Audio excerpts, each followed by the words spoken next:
2002లో కారుతో ఢీకొట్టి పరారైన కేసులో sessions court సల్మాన్కు 5 ఏళ్ల జైలు శిక్ష విధించగా బాంబే హైకోర్టు దాన్ని కొట్టివేసింది. సరైన సాక్ష్యాలు లేనందున సల్మాన్ ఖాన్పై నమోదైన అన్ని అభియోగాలను కొట్టివేసి నిర్దోషిగా ప్రకటిస్తున్నట్లు కిక్కిరిసిన కోర్టు హాల్లో జస్టిస్ ఆర్ జోషి తీర్పు వెలువరించారు.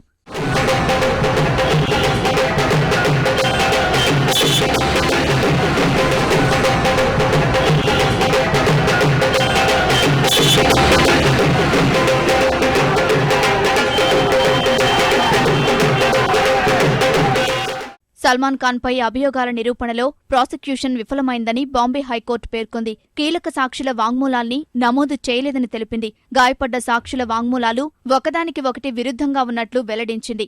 ఆయా సాక్ష్యాల ఆధారంగా సల్మాన్ను దోషిగా నిర్ధారించలేమని ఉన్నత న్యాయస్థానం పేర్కొంది. సల్మాన్ మద్యం సేవించి ఉన్నాడని, ఆ సమయంలో అతనే డ్రైవింగ్ చేస్తున్నాడని నిరూపించడానికి సంబంధించి భౌతిక సాక్ష్యాల సేకరణలో ప్రాసిక్యూషన్ విఫలమైనట్లు తెలిపింది. సాక్ష్యాల్లో స్పష్టత లేనందున అది నిందితుడికి అనుకూలంగా తీర్పునిచ్చేందుకు దోహదపడినట్లు న్యాయమూర్తి వివరించారు.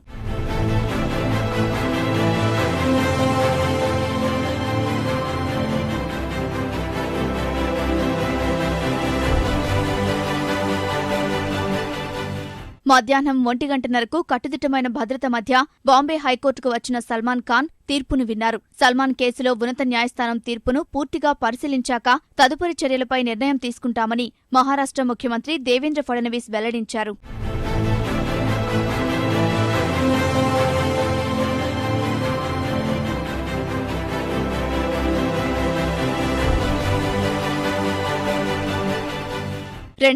సెప్టెంబర్ 28న సల్మాన్ కారు బాంద్రా వద్ద ఒక దుకాణం ఎదుట కాలిబాటపైకి దూసుకెళ్లి ఒకరి మరణానికి 4 గాయపడేందుకు కారణమైంది. ముంబై శివార్లలో సల్మాన్ ఒక షూటింగ్లో పాల్గొని వస్తుండగా ఈ ప్రమాదం జరిగింది. ఆ సమయంలో సల్మాన్ ఖాన్ కారులోనే ఉన్నట్లు స్థానికులు తెలిపారు. అదే రోజు బాంద్రా పోలీసులు సల్మాన్ ఖాన్ను అరెస్ట్ చేయగా అక్టోబర్ 24న అతను బెయిల్పై బయటకు వచ్చాడు. సుదీర్ఘ విచారణ అనంతరం ఈ ఏడాది మే 6న సల్మాన్ను దోషిగా నిర్ధారించిన ట్రయల్ కోర్టు 5 ఏళ్ల జైలు శిక్ష విధించింది. ట్రయల్ కోర్టు తీర్పుతో 2 రోజులు జైల్లో ఉన్న సల్మాన్ ఖాన్ మే 8న బాంబే హైకోర్టులో అప్పీల్ దాఖలు చేశారు. అదే రోజు సల్మాన్ ఖాన్కు బెయిల్ మంజూరు చేసిన బాంబే హైకోర్టు సల్మాన్ను దోషిగా నిర్ధారించలేమని ఉన్నత న్యాయస్థానం పేర్కొంది.